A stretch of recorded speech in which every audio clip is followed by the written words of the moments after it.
Salut à tous, c'est Ben, on se retrouve pour un nouveau récap du jour. Aujourd'hui, journée dans le vert, avec un peu plus de 1,5 R de positif. J'ai fait assez peu de récap récemment, mais c'est notamment dû au fait que le marché est pas très mouvementé. J'ai pas très envie de vous partager des trades où je vais faire break-even, et puis où je vais en faire par exemple un ou deux dans la journée break-even sans grand intérêt parce qu'on a assez peu de prolongement dans les mouvements.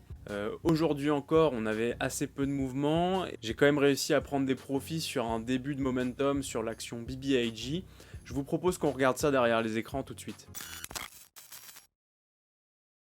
Alors là, j'étais en train de regarder PALT juste avant d'enregistrer la vidéo parce que c'est une des actions qui a bougé aujourd'hui. Malheureusement, j'ai pas été assez réactif. Je l'ai vu quand elle est rentrée en alt à peu près ici.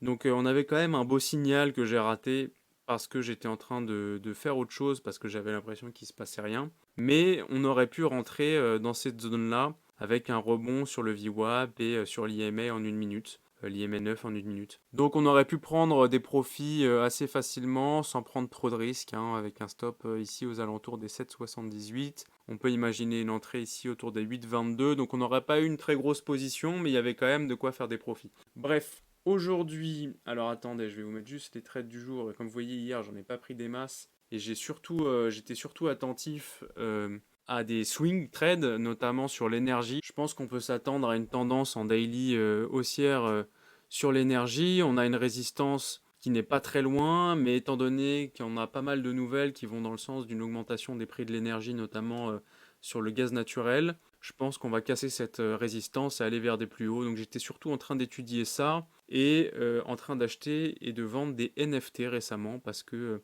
ça bouge pas mal aussi là-dessus. Et puis quand le marché bouge pas, il faut bien spéculer ailleurs. Donc aujourd'hui, c'était sur BBIG. BBIG, comme vous le voyez, on a eu un très beau mouvement, très gros momentum pendant le pré-market. Une nouvelle fois, j'étais un peu en retard, mais maintenant j'essaie de prendre l'habitude de rentrer en position, même si c'est avec une petite position, même quand je vois que le mouvement c'est déjà bien entamé. Parce qu'il m'arrive trop souvent de rester immobile devant des mouvements qui se réalisent devant moi, juste parce que j'arrive un peu tard, et donc, comme je le dis souvent, moi je fais du momentum trading, donc je suis censé acheter haut et revendre encore plus haut. Donc même si je ne peux pas forcément rentrer sur un pullback, c'est toujours intéressant de rentrer. Vous voyez, même ici, hein, là vous regardez, il n'y a pas eu de pullback entre 5,20 $ et 5,60 $. Pour autant, si vous rentrez entre les deux, vous faisiez quand même 20 centimes de profit.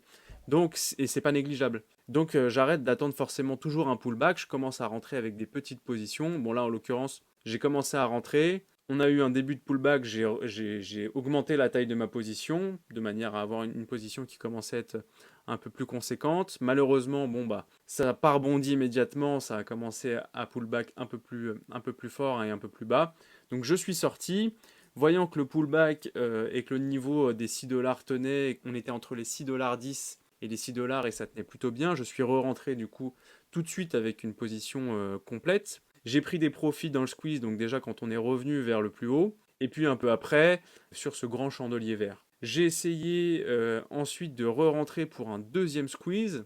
Donc là, j'ai cru qu'on allait avoir un micro pullback et qu'on allait remonter tout de suite encore vers des plus hauts et avoir ce mouvement quasi exponentiel qu'on a parfois sur des actions à momentum. Finalement, je me suis fait stopper un peu tard, j'ai manqué de réactivité. Je suis re-rentré peu de temps après, parce que justement j'ai encore vu que les niveaux tenaient. Sur le niveau 2, j'ai vu que ça tenait bien. Je m'attendais à ce qu'on ait un mouvement qui aille chercher les plus hauts et qui aille tester les 6,50 $. Finalement, ça s'est pas fait, donc je suis sorti assez rapidement. Et puis en fait, ça s'est mis à sell-off, ça s'est mis à vendre tout du long après sur le reste de la matinée. Donc bon, j'avais pris mes profits, déjà là j'étais à plus de 1,5 R de profit. Vous voyez, il n'y a pas de prolongement, c'est-à-dire qu'à l'open ça s'est mis à vendre massivement. Le plus gros gapper, c'était un gapper qui faisait peut-être plus 15% peut-être par rapport à la veille, donc vraiment pas le genre de configuration que je vais aimer trader. Et comme vous avez pu voir avec PLT, finalement on a eu un gros mouvement, mais quand c'est assez calme comme ça, j'essaie de rester vigilant, surtout quand j'ai déjà pris des profits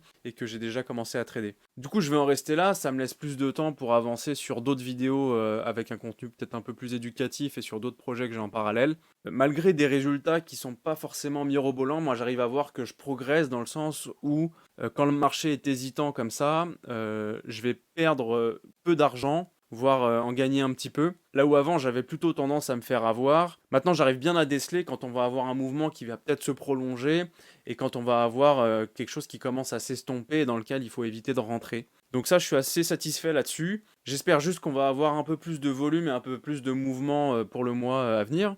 Récemment, j'étais en train de lire un livre sur justement l'analyse des volumes et c'est vraiment un des meilleurs livres que j'ai lu sur le trading pour l'instant. Et je suis en train de vous préparer des vidéos pour partager avec vous justement ce que j'ai pu apprendre dans ce livre, sachant que c'est quelque chose que j'avais vu avant ça nulle part ailleurs, donc je suis assez étonné, d'autant que c'est extrêmement pertinent pour analyser les marchés. Voilà, c'est tout pour aujourd'hui. Si la vidéo vous a plu comme d'habitude, pensez à la liker. Si vous avez envie d'en apprendre davantage, évidemment, abonnez-vous.